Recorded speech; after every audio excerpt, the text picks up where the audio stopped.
Que el Señor les bendiga ricamente, amados hermanos. Es para mí un privilegio poder compartir con ustedes la palabra del Señor y oramos por todos ustedes, que el Señor esté guardando sus vidas en medio de esta pandemia que sigue, pero que gracias a Dios por la misericordia del Señor, aquí estamos. Les invito a abrir la palabra de Dios en el libro de los Hechos capítulo 6. Hechos capítulo 6, y voy a leer únicamente un versículo que es el versículo base de este pasaje. Hechos 6, versículo 3. Dice así la palabra de Dios: Buscad pues, hermanos, de entre vosotros a 7 varones de buen testimonio, llenos del Espíritu Santo y de sabiduría, a quienes encarguemos de este trabajo. Vamos a orar. Padre Celestial, en tus manos estamos encomendando este tiempo. Que tu palabra, Señor, gobierne nuestros pensamientos, toca nuestros corazones, Señor, y realiza las transformaciones en nuestro entendimiento y en nuestra conducta que tú deseas hacer a través de tu palabra. En el nombre de Cristo Jesús oramos. Amén. La iglesia y sus diáconos. Y antes de que alguien piense, bueno, como van a hablar de los diáconos, yo creo que esto no va a ser para mí, así que voy a empezar a pensar en otras cosas o voy a ver otra predicación. No, vamos a ver cómo esta enseñanza acerca de los diáconos tiene que ver con la iglesia, y la iglesia debe conocer la enseñanza bíblica acerca del diaconado, cuál es su perfil bíblico, cuáles son sus funciones. Pero ahora vamos a hablar acerca de 3 principios bíblicos, o más bien 3 rasgos característicos que todo diácono de una iglesia debe tener de acuerdo a este pasaje. Inicio diciendo que hay todo un debate actualmente respecto a que si este pasaje habla justamente de la institución del diaconado. Usted sabe qué es lo que pasó. Si no ha seguido los sermones, le comento brevemente. La iglesia de Jerusalén estaba experimentando un crecimiento numérico tremendo, un avivamiento.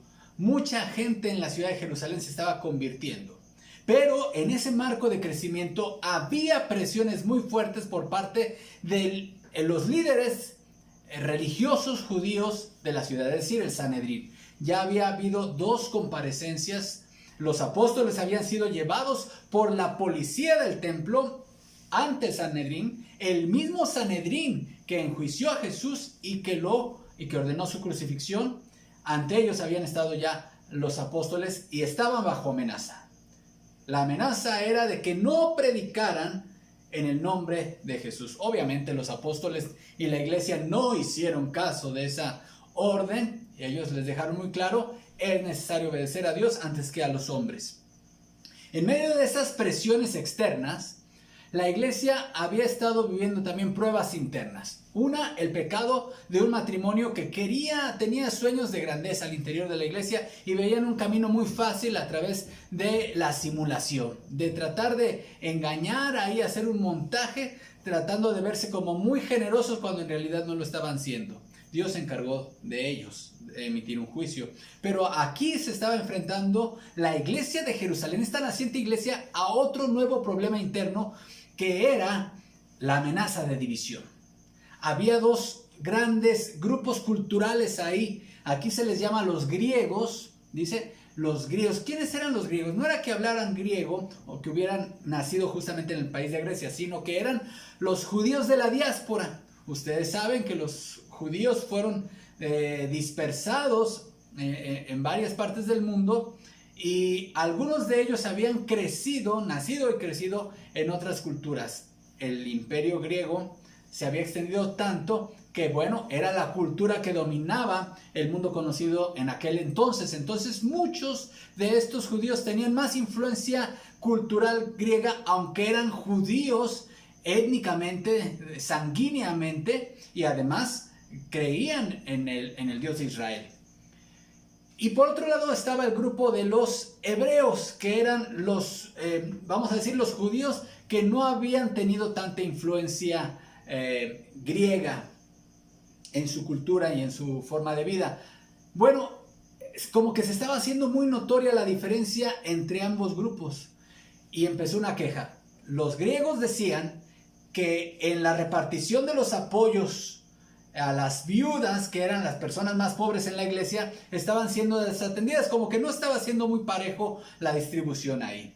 Así que los apóstoles dijeron, a ver, nosotros fuimos llamados a predicar la palabra de Dios, así que no es justo que nosotros desatendamos nuestra misión prioritaria, que es la predicación de la palabra, por atender un ministerio importantísimo en la iglesia y que no se va a suspender, que es atender a las viudas. Así que la solución que proponemos es que ustedes como iglesia convocaron a toda la iglesia, elijan entre ustedes a 7 varones de buen testimonio, llenos del Espíritu Santo y de sabiduría, a quienes encarguemos de este trabajo. Así que, hermanos, esa fue la solución, y una solución muy sabia que dio resultado. Y por mucho tiempo, hermanos, se ha considerado que esta es quizá el inicio del ministerio de los diáconos, aunque decía hace un momento que hay algunos comentaristas que no están muy de acuerdo con ello. Hay todo un debate en cuanto a si este grupo de los 7, así se le conoce también en este libro de los Hechos, eran diáconos en el sentido estricto o en el sentido técnico de los oficiales eclesiásticos descritos en las cartas apostólicas.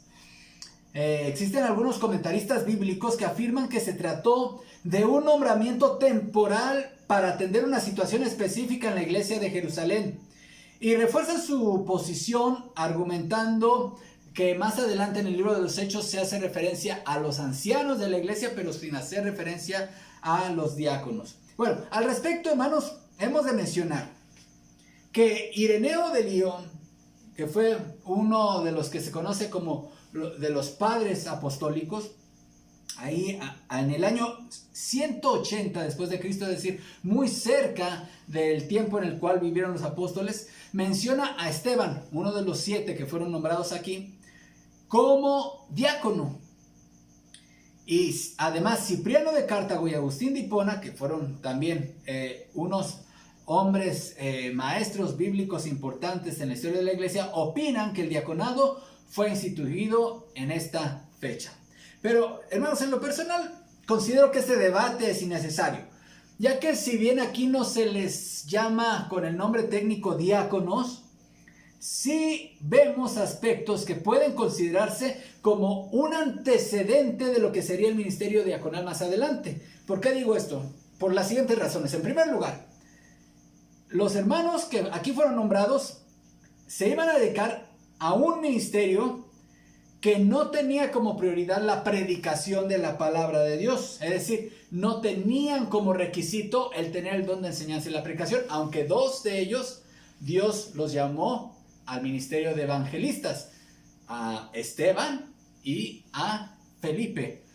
Pero no era una condición en el perfil para ocupar este cargo, como no lo es tampoco es un requisito bíblico para ser diácono el tener el don de enseñanza o el de predicación. Segunda razón, ¿por qué pienso esto? Era un ministerio, este de los 7, de colaboración cercana con los que sí tenían el ministerio de predicación, es decir, con los apóstoles, igual que sería el ministerio de diáconos ya con los obispos de la iglesia, ¿sí? Esto lo vemos en Filipenses 1:1, cuando se presentan a los 2 oficiales eclesiásticos del Nuevo Testamento. Dice, manda saludos el apóstol Pablo, dice, con los obispos y diáconos. Quiere decir que no debe haber ahí una pugna entre los dos, sino que los diáconos deben de trabajar de forma muy cercana con los pastores.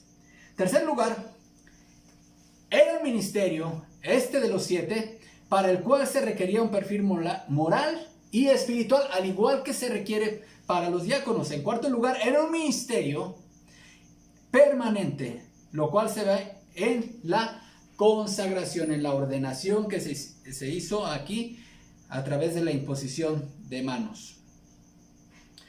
Bien, sin embargo, es válido considerar que la similitud que existe entre la labor que hacían los 7 y la labor que ejercería el diaconado más adelante, hermanos, nos sirve como base para poder dar cuáles son 3 requisitos bíblicos para el ministerio diaconal. Y el primero de ellos, hermanos, quiero dar 3 requisitos. Tienen que ser, ustedes ya lo leyeron en el versículo 3, de buen testimonio, llenos del Espíritu Santo y de sabiduría. En primer lugar, ¿qué es esto de tener buen testimonio? La palabra buen testimonio, o esta frase buen testimonio que usamos tanto en nuestro lenguaje evangélico, significa, el buen testimonio es la opinión que las personas que te conocen y con quienes tienes un trato continuo tienen de ti.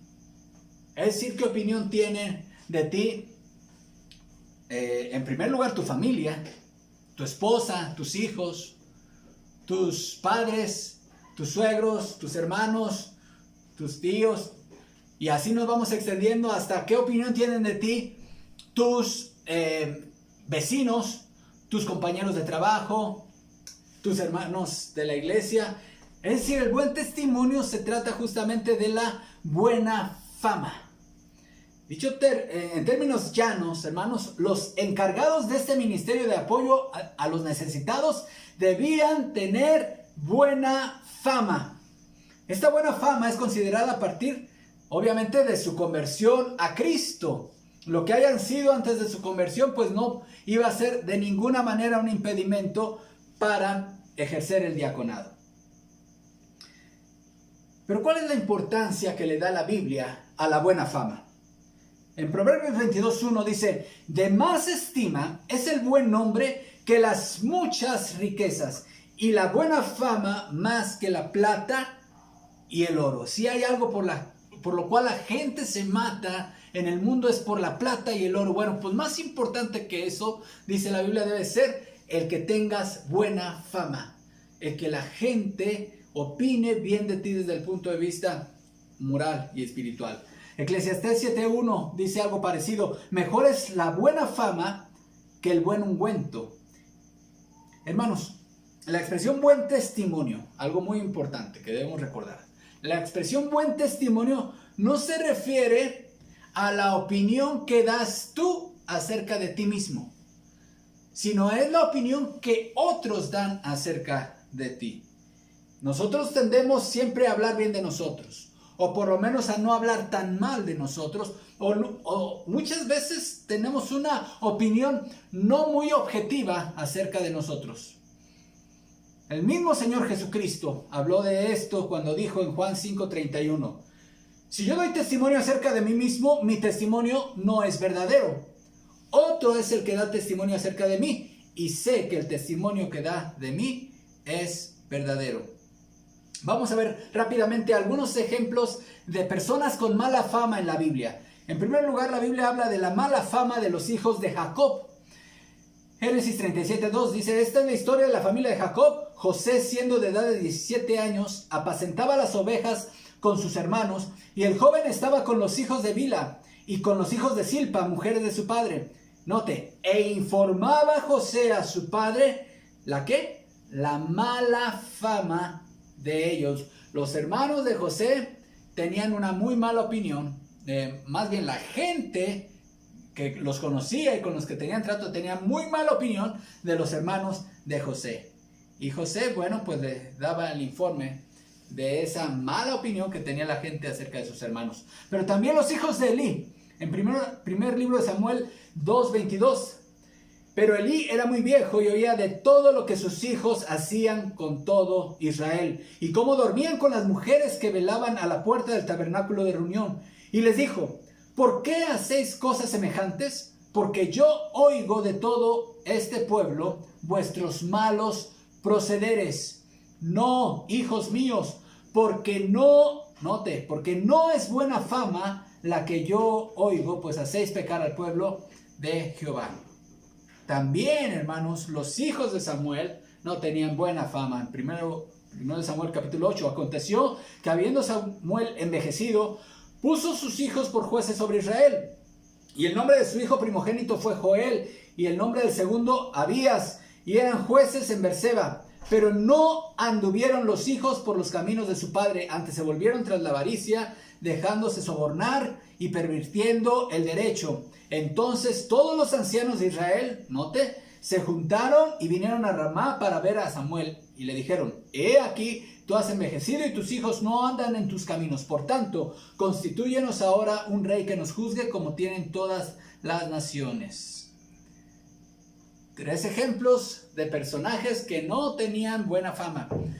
Ejemplos de personas, ejemplos bíblicos de personas con buena fama. Así como los hay en la Biblia, nos muestra ejemplos de personas que no tuvieron buena opinión. También nos da ejemplos de personas que sí tuvieron buen testimonio. Ejemplos con buena fama. Cornelio, aquí en el mismo libro de los Hechos. Cornelio 10:22, el centurión. Note lo que dice la Biblia acerca de él. Ellos dijeron: Cornelio el centurión, varón justo y temeroso de Dios, y que tiene, note, buen testimonio en toda la nación de los judíos, ha recibido instrucciones de un santo ángel de hacerte venir a su casa para oír tus palabras. Cornelio tenía buen testimonio de todos los que lo conocían. Timoteo también es otro caso. Hechos 16:2. Y daban buen testimonio de él los hermanos que estaban en Listra y en Iconio. Wow, el testimonio de Timoteo y la buena fama de Timoteo no se circunscribía solamente a la ciudad donde vivía, sino también a otras ciudades. Ananías en Hechos 22:12. Entonces uno llamado Ananías, varón piadoso según la ley, que tenía buen testimonio de todos los judíos que allí moraban. Y también Demetrio en tercera carta de Juan 1 dice: amado, no imites lo malo sino lo bueno. El que hace lo bueno es de Dios, pero el que hace lo malo no ha visto a Dios. Note el 12. Todos dan testimonio de Demetrio, y aún la verdad misma, y también nosotros damos testimonio, y vosotros sabéis que nuestro testimonio es verdadero. Ahora, hermanos, estos hermanos que fueron nombrados y consagrados a Dios aquí para desempeñar esta labor en Hechos capítulo 6, iban a recibir donaciones de dinero, producto de las ventas generosas que muchos hermanos estaban haciendo, desprendiéndose de sus bienes, y ahora no iban a ser los apóstoles quienes iban a recibir, ahora iban a ser justamente estos 7. Ellos iban a encargar de la administración y de que este recurso llegase y fuese distribuido de acuerdo a la necesidad de cada una de las viudas y otros necesitados en la iglesia, hermanos. Así que era indispensable que fuera gente honorable, gente que tuviese buena fama, buen testimonio. Hermanos diáconos de la iglesia que me escuchan, tanto en Tlatenco como en IBP, hermanos, y cualquier otro hermano que haya llegado aquí a este video a través de la internet, si tú eres diácono, hermano, el círculo de influencia más inmediato y quienes tienen el testimonio más veraz y preciso de tu carácter, ¿cuál crees que es? Tu familia. Efectivamente es tu familia. A nuestra familia no la podemos engañar. Iglesia, ¿quieres conocer el testimonio más verdadero acerca de un candidato al diaconado? Escucha a la esposa, escucha a los hijos. Un varón cuya familia inmediata no es capaz de dar una opinión favorable acerca de su carácter, de su conducta, de su piedad, está descalificado para el cargo de diácono. Y amado hermano, si ese fuese tu caso, creo que debes ser honesto contigo mismo y delante del Señor y corregir tu vida. Hermanos diáconos, honren el diaconado teniendo una vida de buen testimonio, de una buena fama delante de los hombres. Pero también otro requisito que vemos aquí, hermanos: deben ser ejemplo, no solamente en buen testimonio, sino que deben ser ejemplo en tener unas vidas gobernadas por el Espíritu Santo. Eso significa la expresión llenos del Espíritu Santo. Pero veamos, hermanos, ¿quién es el Espíritu Santo? Ya hemos visto hasta ahorita que se ha hecho mucha mención y con toda justicia, hermanos, al Espíritu Santo aquí en el libro de los Hechos. Pero ¿quién es el Espíritu Santo? El Espíritu Santo, hermanos, es Dios mismo morando en el creyente y en la iglesia. Es una de las 3 personas de la Trinidad. El Espíritu Santo esta es la enseñanza bíblica de estar sujeto al Padre y al Hijo, el Espíritu Santo tiene una participación activa en el mundo desde la creación del mundo. El Espíritu Santo en el antiguo pacto descendía sobre una persona, la cual era llamada a el ministerio, ya sea para ser sacerdote, juez, rey, profeta. Y entonces el Espíritu Santo venía sobre él, lo llenaba y de esa manera lo capacitaba para desempeñarse en esa labor. Su presencia, la presencia del Espíritu Santo en esas personas era temporal. De tal manera que el Espíritu Santo se iba de la persona, ya sea un rey, un profeta, etcétera, cuando esta persona perdía el respaldo de Dios, como en el caso del rey Saúl. En el nuevo pacto, el Espíritu Santo trabaja en el inconverso, convenciéndolo de pecado, de justicia y de juicio, cuando a este inconverso se le predica el evangelio. También el Espíritu Santo trabaja en la conversión al cristianismo, hermanos. La conversión al cristianismo no es una obra humana, es una obra divina. No, los predicadores y los pastores no convertimos a nadie, los evangelistas no convertimos a nadie. El Espíritu Santo es el único que hace conversiones. El Espíritu Santo regenera, da vida espiritual a la persona. El Espíritu Santo sella y bautiza al creyente incorporándolo al cuerpo de Cristo, que es la iglesia. El Espíritu Santo vive de forma permanente en el creyente y no lo abandona hasta el día de su glorificación. El Espíritu Santo desempeña ahora una función protagónica en la implementación del nuevo pacto. En Joel 2:28 se anuncia justamente qué papel desempeñaría el Espíritu Santo en los postreros días. Dice: después de esto derramaré de mi espíritu sobre toda carne y profetizarán vuestros hijos y vuestras hijas, vuestros ancianos soñarán sueños y vuestros jóvenes verán visiones. Y también sobre los siervos y sobre las siervas derramaré mi espíritu en aquellos días. Esto, hermanos, es lo que vemos en el cumplimiento que se tuvo en el nacimiento de la iglesia cristiana en Hechos capítulo 2.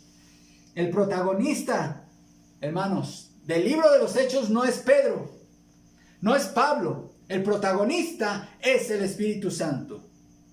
Ahora, ¿qué significa esa expresión ser llenos del Espíritu Santo? Primero voy a hablar de lo que no significa ser lleno del Espíritu Santo. Ser lleno del Espíritu Santo no significa tener una experiencia extática, una experiencia de éxtasis, como entrar como en un tipo trance y perder el control de tu voluntad y de tu conciencia. Eso no es ser lleno del Espíritu Santo. Ser lleno del Espíritu Santo no significa hablar en lenguas sin control y sin conocimiento. Ser lleno del Espíritu Santo no significa caerte de espaldas cuando algún ministro te toca la frente y empezar a tener convulsiones. Ser lleno del Espíritu Santo no significa llorar incontrolablemente. No significa reír sin control. Ser lleno del Espíritu Santo no significa tener más de la presencia del Espíritu. Dice la palabra de Dios que Dios no da el Espíritu por medida. Entonces, ¿qué significa esta expresión? ¿Qué es lo que significa? Bueno, vamos a la carta de los Efesios. La carta de los Efesios nos da una analogía para entender esta expresión llenos del Espíritu Santo con la intoxicación etílica, con el estado de embriaguez. Efesios 5:18 dice: no os embriaguéis con vino, en lo cual hay disolución, antes bien, sean llenos del Espíritu Santo. Una persona, mis amados hermanos, una persona en estado de ebriedad ha recibido la cantidad de alcohol necesaria para que su cuerpo, y para que cada cuerpo es diferente en grados de tolerancia, que lo lleva a una neurosis temporal que desaparece al desaparecer la intoxicación. Se inicia con la euforia y termina con un estado depresivo. Y, hermanos, una persona que está bajo estado de ebriedad, toda su conducta está gobernada por el alcohol.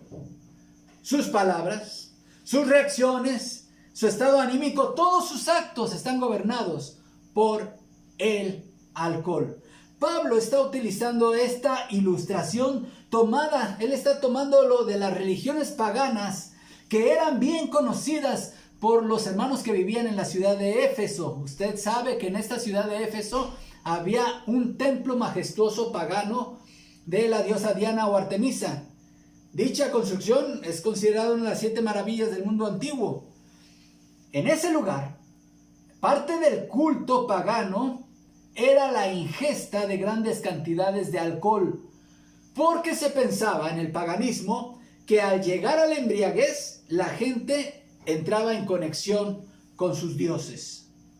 Pablo les dice a los cristianos de Éfeso que la comunión con el Dios verdadero tiene que ver, no tiene que ver con llenarse de alcohol, sino más tiene que ver con ser llenos del Espíritu Santo.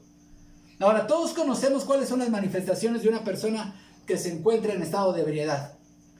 Pero ¿cuáles son las manifestaciones de una persona que está llena del Espíritu Santo? Sigue diciendo el pasaje de Efesios capítulo 5. Dice, no os embriaguéis con vino, en lo cual hay disolución, antes bien sed llenos del Espíritu Santo. ¿Cómo se manifiesta? Versículo 19, hablando entre ustedes con salmos, con himnos y cánticos espirituales, cantando y alabando al Señor en vuestros corazones, dando siempre gracias por todo al Dios y Padre, en el nombre de nuestro Señor Jesucristo. Sométanse unos a otros en el temor de Dios. Las casadas estén sujetas a sus propios maridos como al Señor, porque el marido es cabeza de la mujer, así como Cristo es cabeza de la iglesia, la cual es su cuerpo y Él es su Salvador. Así que, como la iglesia está sujeta a Cristo, así también las casadas lo estén a sus maridos en todo. Maridos, amen a sus mujeres, así como Cristo amó a la iglesia y se entregó a sí mismo por ella. ¿Notó cuáles son estas evidencias de ser lleno del Espíritu Santo? En primer lugar, una persona que es llena del Espíritu Santo se le nota en su conversación, en el tema de su conversación. ¿De qué hablará una persona que está llena del Espíritu Santo? Hablará de cosas que glorifican a Dios. Hay muchas personas que quisiéramos que se callaran porque siempre eligen temas de conversación sucios. Una persona que está hablando de cosas inmundas no es una persona llena del Espíritu Santo. Pero también una persona llena del Espíritu Santo tendrá una vida de constante alabanza a Dios. Esto lo dice aquí, hermanos, alabando al Señor en vuestros corazones. Una persona que desea estar alabando y reconociendo las virtudes de Dios es una persona llena del Espíritu Santo. También una persona llena del Espíritu Santo mantendrá una actitud de constante gratitud a Dios. ¿Sí notó? Dando siempre gracias por todo al Dios y Padre. ¿Qué es lo contrario de gratitud? La queja. La queja. Una persona cuya vida es de una queja constante,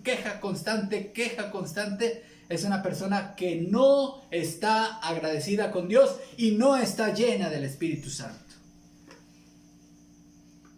Una esposa que está llena del Espíritu Santo será una esposa que se someta al marido, que reconozca la autoridad y el liderazgo espiritual del varón en la familia. Una esposa que no toma en cuenta a su esposo para tomar decisiones, una esposa que no respeta a su marido, no es una esposa llena del Espíritu Santo. Pero también para los esposos hay palabra. Un esposo lleno del Espíritu Santo amará a su esposa al mismo nivel que Cristo amó a la iglesia. Maridos que me escuchan, reflexiona en esto, tú que eres esposo. ¿Amas a tu esposa con un amor nivel Dios? Piensa en esto también. ¿Te imaginas, piensa en un momento, ¿te imaginas si Cristo nos amara a nosotros de la manera como tú tratas a tu esposa? Qué tremendo, ¿no? Qué tremendo. Esposos, un matrimonio de bendición, un matrimonio feliz que glorifica a Dios, es un matrimonio conformado por dos personas llenas del Espíritu Santo. Tercer requisito para los diáconos: deben ser ejemplo en sabiduría. Ya vimos, los diáconos deben ser ejemplo en buen testimonio, deben ser ejemplo en ser llenos del Espíritu Santo, en tener vidas gobernadas por el Espíritu Santo, pero también deben ser ejemplo en sabiduría. ¿Qué es la sabiduría? Puedes tomar esta nota. La sabiduría es la capacidad de tomar decisiones espirituales, morales e intelectuales que te lleven a vivir una vida de bienestar basada en una correcta relación con Dios.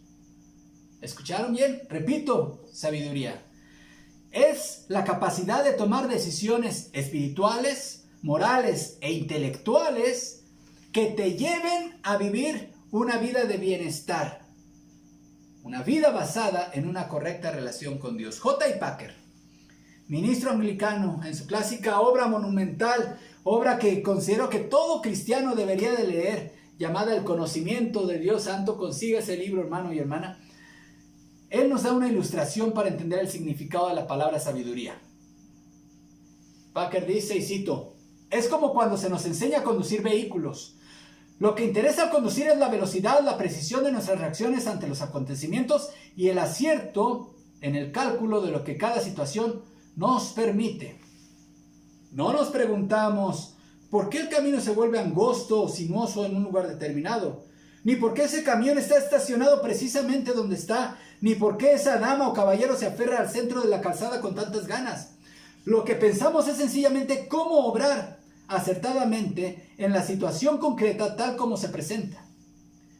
La sabiduría divina tiene como fin ayudarnos a hacer justamente esto en las situaciones concretas de la vida diaria. Fin de la cita de Packer. Hermanos, es muy importante saber distinguir entre ser sabio y ser inteligente. Para ser sabio no se necesita tener un coeficiente intelectual elevado. Es decir, podemos ser sabios sin destacarnos como personas inteligentes. Pero una persona inteligente no necesariamente es una persona sabia. Muchas personas que han pasado a la historia por haber tenido mentes brillantes, también se destacaron por ser un completo fracaso en cuanto a la sabiduría práctica. Fueron fracasos en sus relaciones, en su vida familiar, en su vida matrimonial, en la administración de sus finanzas y sobre todo en su vida espiritual. Esta realidad incluso es aceptada por la gente fuera de la iglesia. En un portal de psicología, note usted, llamado La Mente es Maravillosa, dice lo siguiente: las personas más inteligentes no siempre son las que toman las mejores decisiones. Un elevado coeficiente intelectual tampoco es garantía de éxito ni certeza de felicidad. En muchos casos, estos perfiles son los que más quedan atrapados en el nudo de sus preocupaciones, en el abismo de la angustia existencial y en esa desesperanza que consume las reservas del optimismo. Fin de la cita. También en ese mismo sentido se expresa David Robson en un artículo, en su artículo de la BBC de Londres, que tiene por título Las insospechadas desventajas de ser muy inteligente. ¿Qué título? David dice lo siguiente, cito: a pesar de las ventajas que tiene ser más listo que los demás, la realidad es que poseer un coeficiente intelectual alto no está relacionado directamente con tomar mejores decisiones. De hecho, muchas veces puede implicar exactamente lo contrario. En 1926, sigue diciendo David, el psicólogo Louis Termin decidió usar esta prueba para estudiar a un grupo, se refiere a la prueba del IQ, para estudiar a un grupo de niños superdotados. Muchos con más de 170 de IQ. Y fueron conocidos estos niños superdotados como los termitas. Como era de esperar, muchos de esos niños que participaron en el experimento alcanzaron fama y fortuna a lo largo de sus vidas. Pero otros eligieron profesiones mucho más humildes como ser policía, marinero o mecanógrafa. Además, Sigue diciendo David, la felicidad tampoco estaba asegurada para los más inteligentes.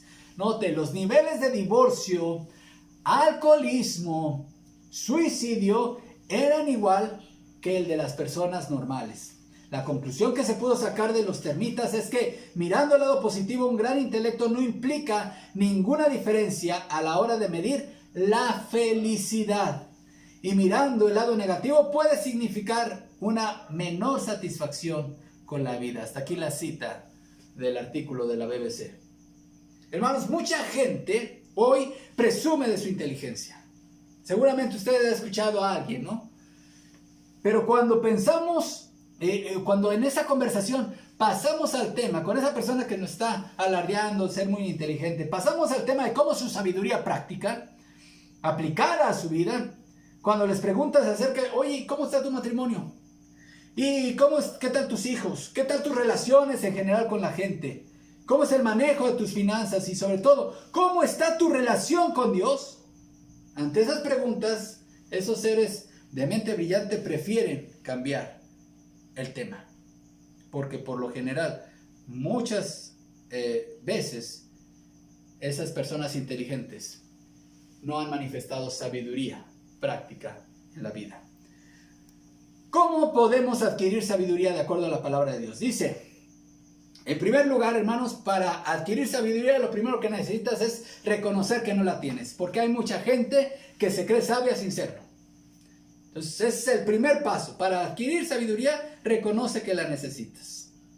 Segundo lugar, debes desearla, como el libro de Proverbios nos invita. Desearla más que el oro, más que las riquezas. Tercer lugar, inicia con el conocimiento de Dios. La palabra de Dios dice que el principio de la sabiduría es el temor de Jehová.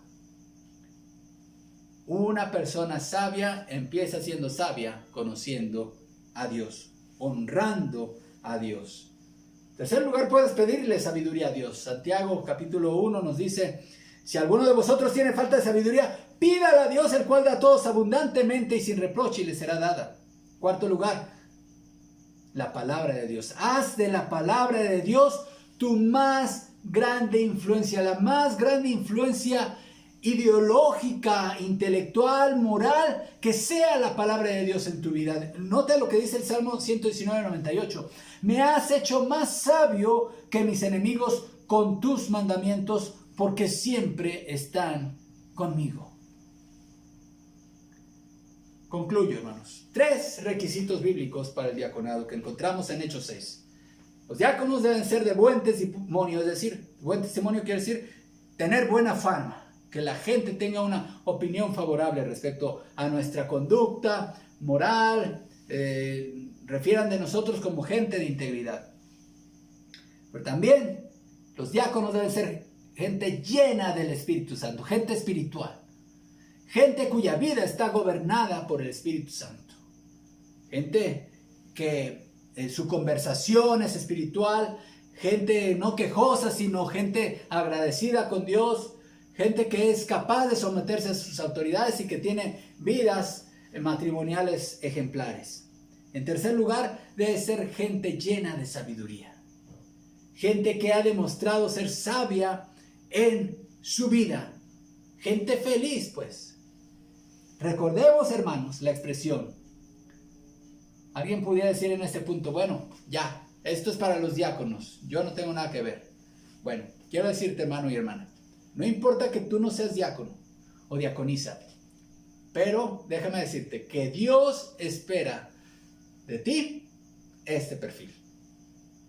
Dios espera y exige de ti y de todo cristiano este mismo perfil. Yo pregunto, ¿los cristianos debemos ser de buen testimonio? ¿Estamos obligados a ser de buen testimonio? Y la respuesta es sí. ¿Los cristianos debemos ser llenos del Espíritu Santo? Ya leímos Efesios 5:18. Es un mandamiento, sean llenos del Espíritu Santo. Y en tercer lugar, ¿los cristianos debemos ser sabios? Lean el libro de los Proverbios, hermanos. ¿Cómo está ahí el contraste entre una persona sabia y una persona necia? Ese es el título que se le da al concepto opuesto. alguien que es insensato, alguien que desprecia la sabiduría. Todos estamos llamados a tener este perfil. A mí me llama mucho la atención la expresión que se utiliza aquí en Hechos capítulo 6, esta expresión de entre vosotros. Si yo quiero sacar los mejores peces, los tengo que sacar de entre donde hay muchos peces y sacar los mejores ejemplares. Aquí, hermanos, no piense que esto es un perfil demasiado elevado para ser diácono. Hay quien puede decir, no, pues es que no hay nadie, no hay nadie, porque el perfil está tan alto que realmente pues nadie lo alcanza. No está alto el perfil. Esto es lo que se espera de todo cristiano y de toda cristiana. Así que de entre ese universo de cristianos, se tenía que seleccionar a los mejores, a los más ejemplares, a los más destacados en estas virtudes. Hermanos, concluyo con esto. Los cristianos estamos llamados a cultivar y a desarrollar una buena fama delante de nuestro círculo cercano, la familia, el vecindario, la iglesia, el trabajo, la escuela, etcétera, donde quiera que te muevas. Estamos llamados a ser gente llena del Espíritu Santo, vivir vidas gobernadas por el Espíritu Santo y a vivir vidas que se destaquen por una sabiduría divina. No la sabiduría del mundo, no la sabiduría que es carnal, animal y diabólica, que es de la que habla Santiago. No, la sabiduría divina. Esa es la vida normal del cristiano. El perfil no está elevado, hermanos. Como ya lo dijimos, el perfil es el mismo perfil de un cristiano. Vamos a orar. Señor, gracias por tu palabra. Concédenos tu gracia, Señor, para poderte servirte en integridad. Quiero pedirte por los hermanos diáconos de nuestras iglesias amadas, tanto de Tlatenco como de IBP, Señor. Te ruego que tú les des su gracia para que los sigas conservando en integridad, en esa vida gobernada por el Espíritu de Dios y en esa vida de sabiduría práctica. Bendice sus matrimonios. Bendice, Señor, sus hijos. Bendice sus trabajos. Bendice sus relaciones interpersonales en la comunidad. Bendice su ministerio, que tu palabra dice que es un ministerio honroso. Honroso delante de ti y de bendición a la iglesia. Y bendice, Señor, a toda tu iglesia. Ayúdanos a cultivar estas virtudes para honra y gloria tuya. En el nombre de Cristo Jesús lo rogamos. Amén. Que el Señor les bendiga ricamente, hermanos.